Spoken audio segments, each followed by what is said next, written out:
Hello students, biology.com में आप सबका स्वागत है। आज के इस वीडियो में मैं आपको 50 ऐसे प्रश्न डिस्कस करने वाला हूं जो आने वाली बोर्ड एग्जाम में आपके लिए बहुत बहुत महत्वपूर्ण होने वाले हैं। 12th NCERT की बुक से मैंने टोटल 50 प्रश्न ऐसे चयन किए हैं जो आपकी आने वाली एग्ज़ाम में बहुत बहुत महत्वपूर्ण होने वाले हैं, पूछे जाने वाले हैं। और ये प्रश्न न केवल आपकी 12th बोर्ड एग्ज़ाम में बल्कि और अन्य जितने भी एग्ज़ाम्स होती है जो बायोलॉजी से रिलेटेड है, जैसे RPSC फर्स्ट ग्रेड है, RPSC सेकंड ग्रेड है, या और भी जहां बायोलॉजी से संबंधित है वहां ऐसे प्रश्न पूछे जाते हैं। तो चलिए बगैर समय गंवाए हम शुरू करते हैं। पहला प्रश्न, जैम्यूल क्या है? जैम्यूल पोरीफेरन या जो स्पंज जो होते हैं उनमें निर्मित होने वाली अलैंगिक संरचनाएं हैं। दूसरा प्रश्न है, खंड ए को खंड ब से मिलाना है, जिसमें पहला है भूस्तारी, उसके सामने है दूब घास, ऊपरी भूस्तारी पुदीना, अंतः भूस्तारी जलकुंभी और भूस्तारी का स्ट्रॉबेरी। इसका सही उत्तर जो हो, मिलान जो होगा इसका सही वो होगा 1 D, 2 A, 3 B और 4 में C इसका सही उत्तर होगा। क्वेश्चन नंबर 3, कौन सा पादप 12 वर्षों में एक बार पुष्पन करता है, यानी कि 12 वर्षों में एक बार फूल उसमें आता है? इसका उत्तर होगा नीला कुरेंजी, जो भारत में, दक्षिण भारत में पश्चिमी घाट में ये पाया जाता है, नीला कुरेंजी। अगला प्रश्न है, द्विनिषेचन किसे कहते हैं? द्विनिषेचन या डबल फर्टिलाइजेशन किसे कहते हैं? तो आवर्तबीजी पादपों में 2 नर युग्मकों में से एक नर युग्मक का अंड कोशिका से तथा दूसरे नर युग्मक का द्वितीयक केंद्रक से संलयन द्विनिषेचन कहलाता है। नेक्स्ट क्वेश्चन, पॉलीगोनम प्रकार के भ्रूण कोष की क्या विशेषता है? पॉलीगोनम प्रकार का भ्रूण कोष, तो पॉलीगोनम प्रकार का जो भ्रूण कोष होता है उसमें 7 कोशिकाएं और 8 केंद्रक होते हैं। 7 कोशिकाएं और 8 केंद्रक होते हैं। नेक्स्ट क्वेश्चन, अभ्रूणपोषी बीज यानी कि नॉन एंडोस्पर्मिक सीड्स जो है उसका उदाहरण दीजिए। इसका उदाहरण है चना, सेम, मटर, इनमें भ्रूणपोष नहीं होता है। अगला प्रश्न, आभासी फल किसे कहते हैं? उदाहरण दीजिए। तो यदि फल का निर्माण अंडाशय के अतिरिक्त पुष्प के अन्य किसी भी भाग से हो तो इस प्रकार जो फल बनता है उसे आभासी फल कहते हैं। जैसे बहुत अच्छा उदाहरण है सेब, एप्पल जो होता है वो एक आभासी फल है। सेब का निर्माण जो है वो पुष्पासन से होता है। सेब जो होता है एप्पल, वो पुष्पासन से बनता है। अगला प्रश्न है, विकासशील पराग कणों को पोषण कौन प्रदान करता है? तो इसका सही उत्तर होगा टैपिटम। टैपिटम। 9वां प्रश्न है, असंग जनन किसे कहते हैं? तो जनन की ऐसी विधि जिसमें अर्धसूत्री विभाजन व निषेचन के बिना ही भ्रूण का निर्माण होता है तो उसे असंग जनन कहते हैं। 10वां प्रश्न, बहुभ्रूणता किसे कहते हैं? उदाहरण दीजिए। तो एक ही बीजांड, बीज या निषेचित अंड में यदि एक से अधिक भ्रूण विकसित होते हैं तो इस प्रक्रिया को बहुभ्रूणता कहते हैं। जैसे इसका बहुत अच्छा उदाहरण है नींबू कुल के जो है नींबू, संतरा, जामुन, प्याज, तंबाकू आदि। नेक्स्ट क्वेश्चन है, ZIFT, IVF, IUI और MTP का पूरा नाम लिखिए। बहुत बार ये एग्ज़ाम्स में ये क्वेश्चन सीधे सीधे आता है, पूरा नाम पूछा ही जाता है। तो ZIFT का पूरा नाम है जाइगोट इंट्राफैलोपियन ट्रांसफर, IVF का पूरा नाम है इन विट्रो फर्टिलाइजेशन, IUI का पूरा नाम है इंट्रा यूटेराइन इंसेमिनेशन, MTP का पूरा नाम है medical termination of pregnancy. Medical termination of pregnancy. 12वां प्रश्न है, नलिका उच्छेदन जिसे इंग्लिश में कहते हैं ट्यूबेक्टोमी किसे कहते हैं? तो शल्य क्रिया या ऑपरेशन द्वारा महिलाओं की अंडवाहिनी जो फैलोपियन ट्यूब है उसको छोटा सा भाग उसका काट कर बांध देना ही नलिका उच्छेदन या ट्यूबेक्टोमी कहलाता है। नेक्स्ट है 13वां प्रश्न, शुक्रवाहक उच्छेदन या वैसेक्टोमी किसे कहते हैं? तो शल्य क्रिया या ऑपरेशन द्वारा पुरुषों की शुक्रवाहक जो होती है, शुक्रवाहक जो होता है उसका छोटा सा भाग काट कर बांध देना शुक्रवाहक उच्छेदन या वैसेक्टोमी कहलाता है। नेक्स्ट प्रश्न है, सहेली नामक गर्भ निरोधक गोली की खोज कहाँ हुई? बहुत बार यह भी एग्जाम में पूछा जाता है, बहुत महत्वपूर्ण प्रश्न है। सहेली नामक जो गर्भ निरोधक गोली है उसका निर्माण भारत में ही हुआ है और भारत में लखनऊ में एक संस्थान है, केंद्रीय औषधि अनुसंधान संस्थान CDRI, वहाँ इस गर्भ निरोधक गोली का निर्माण हुआ है। अगला प्रश्न है, उल्ब भेदन या एमनियोसेंटोसिस किसे कहते हैं? तो विकासशील भ्रूण जो होता है उसके चारों ओर स्थित जो एमनियोटिक फ्लूइड होता है उसमें बार बॉडीज की उपस्थिति के आधार पर लिंग निर्धारण की जो विधि होती है उसे ही उल्ब भेदन कहते हैं। अगला प्रश्न है, IUD क्या है? उदाहरण दीजिए। IUD जो होते हैं वो इंट्रा यूटेराइन डिवाइसेज होती है, ऐसी डिवाइसेज जो गर्भ निरोधन में प्रयोग होती है और इनका उपयोग जो है वो गर्भाशय में लगाया जाता है। इसमें आप सही तरीके से लिखेंगे तो इसको ऐसे लिखेंगे, गर्भ निरोधन हेतु अनुभवी डॉक्टरों द्वारा योनि मार्ग से गर्भाशय में लगाई जाने वाली युक्तियाँ अंतः गर्भाशय युक्तियाँ IUD कहलाती है। इसका बहुत अच्छा उदाहरण है कॉपर टी। नेक्स्ट क्वेश्चन है, डाउन सिंड्रोम क्या है? तो डाउन सिंड्रोम मनुष्य का एक आनुवांशिक रोग है जो 21वें गुणसूत्र की ट्राइसोमी के कारण होता है, डाउन सिंड्रोम। 18वां प्रश्न है, XO प्रकार का लिंग निर्धारण किस में पाया जाता है? तो इसका बहुत अच्छा उदाहरण है टिड्डा या ग्रास होपर में XO प्रकार का लिंग निर्धारण होता है। XO प्रकार का जो लिंग निर्धारण होता है वास्तव में इसमें नर में अलिंग गुणसूत्र के अतिरिक्त केवल एक लिंग गुणसूत्र X पाया जाता है, जबकि मादा में 2 X पाए जाते हैं। नेक्स्ट क्वेश्चन, मेंडल के सिद्धांतों की पुनः खोज किसने की? तो इसकी पुनर्खोज के लिए 3 वैज्ञानिक बहुत महत्वपूर्ण हैं, Hugo de Vries, Carl Correns और वॉन शेरमार्क। नेक्स्ट क्वेश्चन है, परीक्षणार्थ संकरण या टेस्ट क्रॉस किसे कहते हैं? तो F1 संतति तथा समयुग्मजी अप्रभावी लक्षण वाले जनक के मध्य करवाया गया संकरण परीक्षणार्थ संकरण या टेस्ट क्रॉस कहलाता है।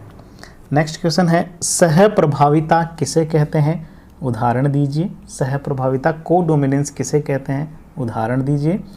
तो जब किसी कारक या जीन के युग्म विकल्पी में कोई भी कारक प्रभावी या अप्रभावी न होकर मिश्रित रूप से प्रभाव डालते हैं तो इसे सहप्रभावी कहते हैं। इसमें कोई प्रभावी या अप्रभावी नहीं होता, दोनों ही अपने लक्षण प्रकट करते हैं संतति में, इसे कहते हैं सहप्रभाविता। और इसका बहुत अच्छा उदाहरण है मानव में जो AB रक्त समूह होता है वो सहप्रभाविता का बहुत अच्छा उदाहरण है। नेक्स्ट क्वेश्चन है, बिंदु उत्परिवर्तन किसे कहते हैं? पॉइंट म्यूटेशन किसे कहते हैं? उदाहरण दीजिए। तो DNA में किसी एकल क्षार युग्म, केवल एक क्षार युग्म में होने वाला जो वंशागत परिवर्तन है उसे बिंदु उत्परिवर्तन कहते हैं। और इसका बहुत अच्छा उदाहरण है सिकल सेल एनीमिया। बहुत बार एग्जाम में सीधे प्रश्न आता है, बिंदु उत्परिवर्तन किसे कहते हैं? उदाहरण दीजिए। तो इसे आपको अच्छी तरीके से रट लेना है, वेरी इंपॉर्टेंट, इसको लगाना है। नेक्स्ट क्वेश्चन है, वंशागति का गुणसूत्रीय सिद्धांत क्रोमोसोमल थ्योरी ऑफ इनहेरिटेंस किसने प्रस्तुत की थी? तो इसका उत्तर होगा सट्टन और बोवेरी नामक वैज्ञानिक ने। नेक्स्ट क्वेश्चन है, DNA स्ट्रैंड में न्यूक्लियोटाइड्स के मध्य कौन सा बंध होता है? DNA जब स्ट्रैंड बनता है तो उसमें जो 2 न्यूक्लियोटाइड्स होते हैं उनके बीच में कौन सा बंध होता है, ये पूछा गया है। और इसका उत्तर होगा फास्फोडाइएस्टर बंध। उस बंध को क्या कहते हैं? फास्फोडाइएस्टर बंध कहते हैं। नेक्स्ट क्वेश्चन है, लैक ओपेरोन में प्रेरक अणु कौन सा होता है? जो लैक ओपेरोन होता है इसमें प्रेरक का कार्य कौन सा अणु करता है? तो लैक ओपेरोन में लैक्टोज ही प्रेरक होता है, लैक्टोज, इसका उत्तर होगा।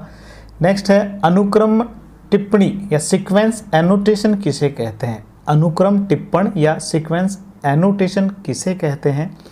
इसका उत्तर होगा जीन में मिलने वाले सभी जीनोम्स के एक्सॉन और इंट्रॉन अनुक्रमों की जानकारी प्राप्त कर उनके कार्यों का निर्धारण करना ही सीक्वेंस एनोटेशन या अनुक्रम टिप्पण कहलाता है। यानी कि इनका क्या कार्य है ये पता करना, निर्धारण करना ही सीक्वेंस एनोटेशन कहलाता है। नेक्स्ट है, SNPs क्या है? SNP बहुत बार इसका पूरा नाम पूछा जाता है।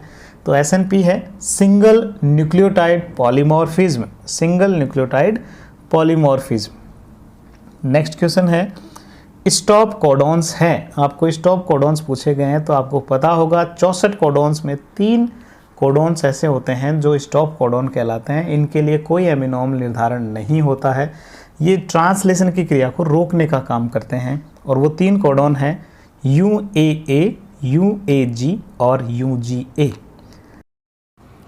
नेक्स्ट क्वेश्चन है tRNA निर्माण में सहायक एंजाइम है। tRNA जो होता है उसका निर्माण कौन सा एंजाइम द्वारा होता है? तो tRNA का निर्माण होता है RNA पॉलीमरेज 3 द्वारा। नेक्स्ट क्वेश्चन है जीवाणु में अनुलेखन के दौरान प्रमोटर जो होता है, नायक जो होता है, उसको पहचान कर उससे जुड़ने में सहायक कारक कौन सा है? तो इसका सही उत्तर होगा सिग्मा कारक जो है वो प्रमोटर से जुड़ने में सहायता करता है। नेक्स्ट क्वेश्चन इंट्रॉन क्या है? इंट्रॉन या अव्यक्तीय क्या है? तो यूकैरियोट्स में एक्सॉन्स जो होते हैं उनके मध्य मध्य में कुछ ऐसे अनुक्रम होते हैं जो अभिव्यक्त नहीं होते हैं, जिनका ट्रांसलेशन नहीं होता है, उन्हें इंट्रॉन्स कहते हैं। और इन इंट्रॉन्स को स्प्लाइसिंग द्वारा हटाकर वापस एक्सॉन्स को जोड़ दिया जाता है स्प्लाइसिंग प्रक्रिया द्वारा, केवल यूकैरियोट्स में। नेक्स्ट क्वेश्चन है ओकाजाकी खंड क्या है? ओकाजाकी खंड क्या है? तो डीएनए रेप्लिकेशन जो होता है उसके दौरान 2 स्ट्रैंड होते हैं, लीडिंग और लैगिंग स्ट्रैंड। तो लैगिंग स्ट्रैंड पर क्या होता है कि डीएनए के बहुत सारे छोटे छोटे खंडों के रूप में डीएनए का निर्माण होता है। वो जो छोटे छोटे खंड बनते हैं उन खंडों को ही ओकाजाकी खंड कहते हैं। नेक्स्ट क्वेश्चन प्रथम आनुवांशिक पदार्थ कौन सा है? इस धरती पर जो सबसे पहले अगर कोई आनुवांशिक पदार्थ आया है तो वो कौन सा है? सही उत्तर होगा आरएनए। नेक्स्ट क्वेश्चन हेट्रोक्रोमेटिन किसे कहते हैं? हेट्रोक्रोमेटिन, तो क्रोमेटिन जो काफ़ी अच्छे ढंग से बंधे होते हैं वह गाढ़े रंग के दिखाई देते हैं, उन्हें ही हेट्रोक्रोमेटिन कहते हैं। नेक्स्ट है क्लाइनफेल्टर सिंड्रोम युक्त व्यक्ति में कितने गुणसूत्र पाए जाते हैं? तो जिसमें क्लाइनफेल्टर सिंड्रोम होगा उसमें एक X ज़्यादा होता है, तो टोटल कितने हो गए? 47 गुणसूत्र होंगे, 44 प्लस XXY। नेक्स्ट क्वेश्चन है पूर्ण शक्तता या टोटिपोटेंसी किसे कहते हैं?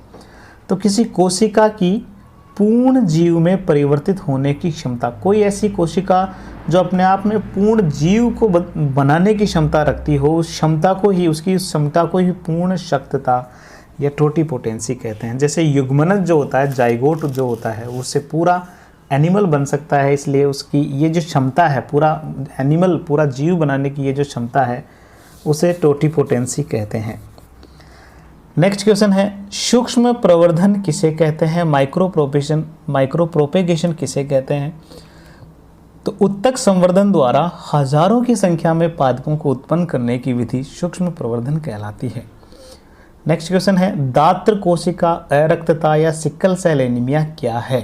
इसका सही उत्तर होगा सिकल सेल एनीमिया एक अलिंग गुणसूत्र अप्रभावी रोग है जिसमें हीमोग्लोबिन अणु जो है उसकी बीटा ग्लोबिन श्रृंखला की 6 नंबर की जो स्थिति है वहाँ एमिनो अम्ल है जिसका नाम है ग्लूटामिक अम्ल, उसका स्थान कोई दूसरा एमिनो अम्ल ले लेता है और वो है वैलीन।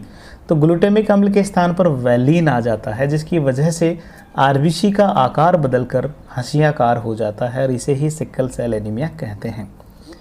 नेक्स्ट क्वेश्चन उत्परिवर्तन जन या म्यूटेशंस किसे कहते हैं? उदाहरण दीजिए। वे सभी कारक जिनके कारण उत्परिवर्तन होता है उन सभी कारकों को म्यूटेशन या उत्परिवर्तन जन कहते हैं, जैसे पराबैंगनी किरणें और एथिडियम ब्रोमाइड। नेक्स्ट है रिकॉम्बिनेशन मैप किसने प्रस्तुत किए? रिकॉम्बिनेशन मैप किसने प्रस्तुत किए? इसका वैज्ञानिक जो है वो है अल्फ्रेड स्टर्टीवेंट। नेक्स्ट तदुर्प प्रजनन सम वंशक्रम किसे कहते हैं? तो कई पीढ़ियों तक स्वयं परागण के फलस्वरूप स्थायी विशेषक, एक स्टेबल जो ट्रेंड्स होते हैं, जो ट्रेड्स होते हैं, वो प्रदर्शित करने वाले वंशक्रम को ही तदुर्प प्रजनन सम वंशक्रम कहते हैं। नेक्स्ट क्वेश्चन है एलर्जी अनुक्रिया जो होती है उसमें कौन सा एंटीबॉडी योगदान देता है? इसका उत्तर है IgE होता है जो एलर्जी में योगदान देता है। साथ ही आपको 2 और याद रखना है, माता का जो प्रथम मिल्क होता है, पहला दूध जो होता है जिसे कोलेस्ट्रम कहते हैं, उसमें कौन सी एंटीबॉडी होती है? IgA। और माता से भ्रूण में प्लेसेंटा द्वारा कौन सी एंटीबॉडी जाती है, कौन सा इम्यूनोग्लोबिन जाता है? तो होता है IgG। नेक्स्ट क्वेश्चन है टाइफाइड ज्वर की पुष्टि हेतु कौन सा परीक्षण किया जाता है? तो विडाल टेस्ट याद रखना है। विडाल टेस्ट टाइफाइड के लिए किया जाता है। नेक्स्ट क्वेश्चन है, सामान्य जुखाम जो होता है वो किससे होता है? इसका सही उत्तर है rhino virus. Next, Plasmodium falciparum से कौन सा रोग होता है? प्लाज्मोडियम फैल्सीफेरम से दुर्दम बुखार या मैलिग्नेंट फीवर जिसे कहते हैं, जो बहुत बहुत खतरनाक होता है, वो होता है। नेक्स्ट है, मच्छर नियंत्रण में कौन सी मछली सहायक है? सहायक मछली का नाम बताइए। तो गंबूसिया या गैम्बूसिया जो मछली है वो मच्छरों के लार्वाओं को खाती है और इस तरह हम मच्छर का जो नियंत्रण कर सकते हैं गंबूसिया मछली का पालन द्वारा। नेक्स्ट क्वेश्चन है, विषाणु संक्रमित कोशिकाओं द्वारा स्रावित प्रोटीन है। विषाणु से संक्रमित कोशिकाएं एक प्रोटीन सीक्रेट करती है जिसका नाम है इंटरफेरॉन। इंटरफेरॉन इसका सही उत्तर होगा।